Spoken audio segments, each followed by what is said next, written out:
쫙 올려서 사람들이 좀 움찔하게끔 하고 네. 한 번 정도 더 올리지 않겠느냐. 안녕하세요. 팀하우스의 백창건 리얼터입니다. 저는 헌팅턴 크로스 몰기지의 대표 정욱입니다. 안녕하십니까? 네, 안녕하세요. 또 바쁘신데 이렇게 아침부터 이렇게 시간 내주셔서 너무 감사드리고요. 저도 팀하우스의 구독자였는데 오늘 감사합니다. 이렇게 귀중한 자리에 불러주셔서 너무 감사드립니다. 네. 토론토 쪽에서 만 19년이 넘었고 횟수로 20년째 몰기지 쪽 외길 인생만 지금 택하고 있고요. 몇 년 전부터 BC 쪽 밴쿠버에서도 문의가 들어와서 작년에 이쪽에 들어오게 됐습니다. 저보다 더 연수로 네. 오랫동안 이쪽에 종사하신 분들이 있으시겠지만 네. 제가 연간 하는 그 횟수가 네. 한 몇백 건이 되다 보니까 대단하시네요. 지난 과거 뭐 20년 가까이 횟수를 한다면 네. 정말 그 어떤 분들보다도 다양한 딜과 양적으로도 네. 많은 일을 했다라고 자신 있게 자랑하고 싶습니다. 네, 그 점이 저랑 비슷한 것 같아요. 저도 거의 20년 했지만 네, 네. 네, 저도 뭐 누구한테 지지 않고 네. 17년차 메달리언 클럽 했고 네, 좀 잘난 척 좀 했습니다. 죄송합니다. 네. 지금 캐나다랑 미국이랑 몇 퍼센트 정도 되고 있는지 좀 궁금하신 분들이 좀 있으니까 좀 설명을 좀 부탁드리겠습니다. 뱅크 오브 캐나다에서 지난 7월 12일 날 네. 0.25%를 올렸어요. 네, 그냥 저희 갑자기. 은행 쪽에서는 25bps라고 얘기를 합니다. 네. 그래서 타겟 레이트이 지금 5%가 됐고 아, 한 2% 정도의 차이를 보이는 은행의 기준율은 7.2%가 되겠습니다. 불과 이틀 전이죠. 수요일인 7월 26일 날 네. 미국이 FRB 레이트를 0.25%를 또 올렸어요. 갑자기. 네. 네. 그래서 지금 페더럴 펀드 레이트는 네. 미국인 경우입니다. 네. 5.25에서 5.5%를 보이고 있습니다. 네. 근데 미국이 이 기준율을 네. 캐나다처럼 딱 정해지지 않고 네. 0.25% 정도의 그 베리언스를 두고 있는 이유는 예를 들자면 네. 미국 뉴욕주의 네. 지금 현재 기준율은 5.5가 되지만 네. 미니애폴리스 같은 경우는 5.25라고 보시면 되겠어요. 그래서 각 주마다 네. 약간의 좀 차이를 두고 있다. 저도 그 신문을 보니까 네. 캐나다도 이런 기준율 높은 게 네. 과거 22년 동안에 가장 높은 거다라는 기사를 봤습니다. 네. 결국 저도 이렇게 프라임 레이트 7.2 정도 된다는 거는 네. 제가 몰기지 일 쪽에 종사하면서 사실 본 적이 없는 네. 그런 이자율이 되겠습니다. 그렇죠. 캐나다는 어차피 미국의 경제를 무시하고서는 돌아갈 수가 없다 보니까 네. 자국적인 부분에서 좀 안정을 취한다라고 보더라도 네. 미국이 기준을 뭐 올리게 되면 이자율을 올리게 되면 네. 미국 여기 있는 펀드가 네. 돈이 미국 네. 쪽으로 또 갈 거기 때문에 네. 네. 자국민 프로텍트 차원에서도 어쩔 네. 수 없이 올린 처사가 아닌가 싶고요. 예를 들어서 미국이 이제 또 한 번 또 이렇게 해가지고 오버나이트 그거를 또 0.2% 또 올렸어요. 그런데 캐나다에서 지난번에 나는 이제 안 올릴 거야 그랬어요. 네. 그러면 아무래도 다시 미국을 따라서 올라갈 가능성이 클까요? 진짜 이건 지극히 제 개인적인 대답이 될 것 같고요. 네. 아마 0.25 정도 한 번 정도 올릴 가능성이 있다라고 저는 봅니다. 미국도 그렇고 캐나다도 네, 그렇고. 네, 그렇습니다. 또 제가 뭐 뉴스를 접한 부분에 보면 미국 인플레이션이 좀 떨어졌다라는 기사도 봤거든요. 네네. 호재로 작용할 텐데 네. 아주 significantly 아주 이렇게 안정적인 건 아니다라고 판단을 하기 때문에 네. 어차피 기간을 잡을 바에 쫙 올려서 사람들이 좀 움찔하게끔 하고 네. 대출도 좀 규모를 줄여서 하고 네. 이런 부분을 다 잡기 위해서 네. 한 번 정도 더 올리지 않겠느냐 싶고요. 네. 그 어나운스먼트 데이시 8월에는 없습니다. 그래요? 9월 다행이네요. 6일이 네. 캐나다에 다시 조정하는 날짜가 될 텐데 네. 저도 기다리고 있습니다. 어떻게 될지. 네.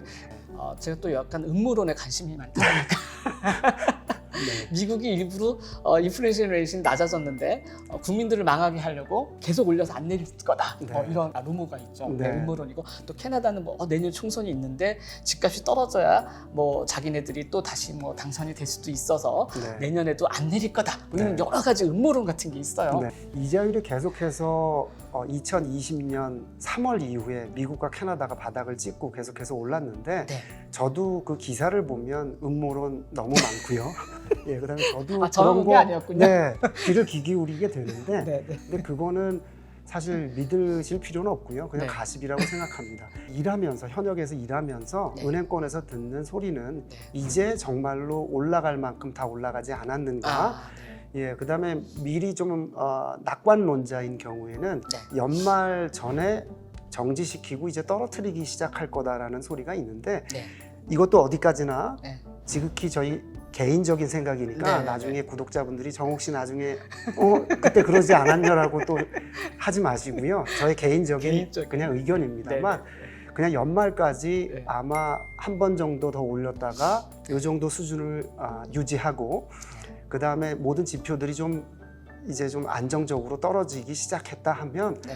내년 아마 여름쯤 네. 빠르면 봄부터 네. 조금 기준율이 내려가지 않을까 이런 생각하고 있습니다. 조금이라는 소리는 0.25나 뭐 0.5 정도 말씀하시는 맞습니다. 0.25고요. 올릴 때는 1%를 올린 적도 있고 그렇죠. 내리는 거를 막 이렇게 빠르게 내릴 것 같아요. 너무 치사한 거 아닌가요? 모기지 레이시 높은데 네. 지금 집을 사야 될까요? 사지 말아야 될까요? 뭐 아니면 기다릴까요? 아니면 내후년까지 더 뭐 여러 가지 저한테 질문하시는 분들이 많은데 네. 그거에 대해서 좀 개인적인 의견을 좀 말씀해 주셨으면 네. 좋겠습니다. 네. 어디까지나 개인적인 의견이고요. 여유가 있으시고 만약에 투자를 하신다면 들어가셔도 좋은 시기라고 생각을 그래요? 합니다. 네. 네.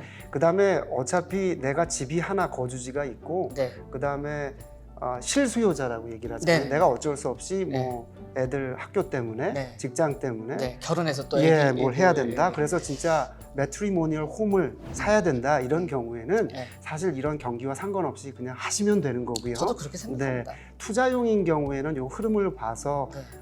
적절한 타이밍에 들어가시는 게 좋은데 네. 지금 어차피 많이 떨어져 있는 상태니까 회복은 많이 안 됐으니까 네. 지금 들어가시는 거 나쁘지 않다라고 생각합니다. 그러세요? 단 네. 내가 돈이 100이 있어서 네. 몰기지 필요 없이 네. 만약에 사신다라 그러면 문제가 없는데 네. 그래도 내가 몰기지를 끼고 네. 사신다라 그러면 본인 인컴 대비해서 얼마나 받을 수 있는지를 네. 전화 또는 은행 소속인 몰기지 브로커들을 통하셔서 네. 판단하시고 들어가시는 게 당연히 좋겠죠. 네.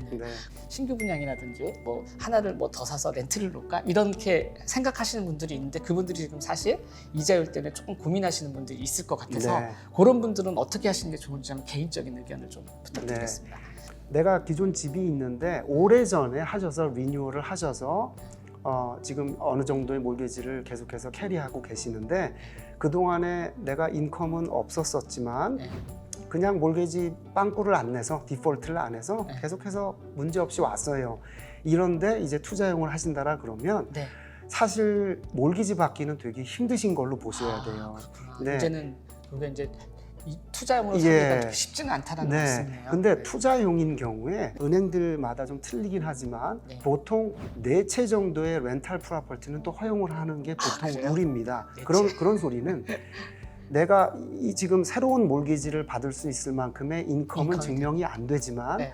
내가 이 렌탈 프로퍼티를 사게 됐을 때 네. 그때 내가 2,500불을 받는다 그러면 네. 연간 3만 불이라는 거를 네. 렌탈 소득으로 쓸 수가 있어요. 그렇네요. 그러면 그 3만 불을 또 인컴으로 대입하다 보면 어느 정도 몰기지를 받으실 또 수가 받을 수가 있죠. 있겠네요. 근데 남들 해서 다 재미를 보고 있는 것 같다. 그래서 영끌. 하신다라 그러시면 큰 평수나 비싼 투자용을 하지 마시고요. 네. 작은 사이즈, 그다음에 조금 그래도 어떻게 표현을 해야 될지 모르겠습니다만 좀 비싸지 않은 네. 투자용, 예를 들어서 콘도, 프리세일 콘도라고 한다면 네. 그런 것들을 타겟으로 싼 하시는 게 스튜디오라든지. 네. 아니면 뭐 지금 좀 오래돼서 네. 좀 낡아서 좀 가격이 낮은 네, 옛날엔 그게 렌트가 안 됐죠. 또 렌트가 맞습니다. 되거든요. 네, 그걸 네. 좀 그런데 좀 오래된 거라도 이렇게 하시는 게 더 네. 나을 수도 있다. 너무 투자를 많이 하는 맞습니다. 것보다 모기지가 왜냐하면 많이 안 나오니까. 옛날에는 비율이 중요했어요. 네. 전화하시면 내가 35% 다운하는데 네. 65 문제 없겠죠? 이렇게 네. 질문하시는데 그게 아니라 네. 액수가 중요합니다. 중요해요. 네. 이게 또 그럼 100만 많은- 불, 100만 불짜리 사서 내가 65만 불 몰개지를 신청하는 것과 네. 50만 불짜리를 사서 35만 불 신청하는 거. 은행 입장에서는 내가 3만 불이라는 렌탈이 있으면 네. 스트라타 피, 그렇죠? 네. 콘도 피 빼고 네. 뭐 프로퍼티 텍스 빼고 네.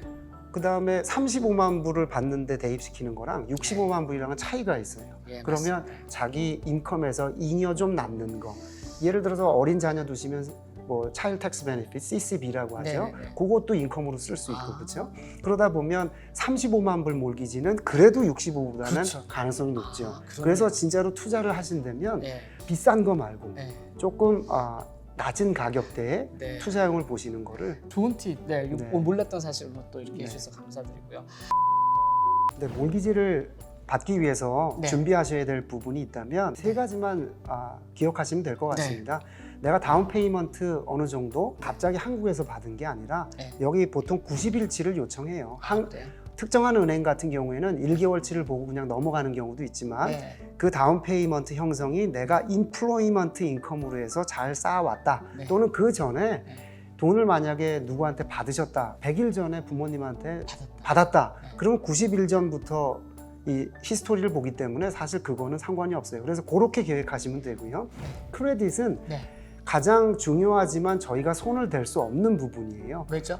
왜냐하면 뭐 아시다시피 에퀴팩스라든가 트랜스 유니언의 그 제3자인 third party에서 그걸 관리를 하기 때문에 제가 아무리 가이드를 하더라도 나빠져 있으면 회복하는 건 오래 걸리고요. 네. 나빠지는 거는 한순간입니다. 한순간. 네. 1년에 한 7회 이상 조회가 들어가면 감점이 된다는 게 있고요. 너무 없으셔도 안 돼요. 그래요? 1년에 몇 차례 정도는 하시는 게 좋고. 적어도 한두 차례 정도. 네, 하시는 거 좋고요. 제가 이렇게 브로커리지에서 활동하는 사람을 대변한다면 네.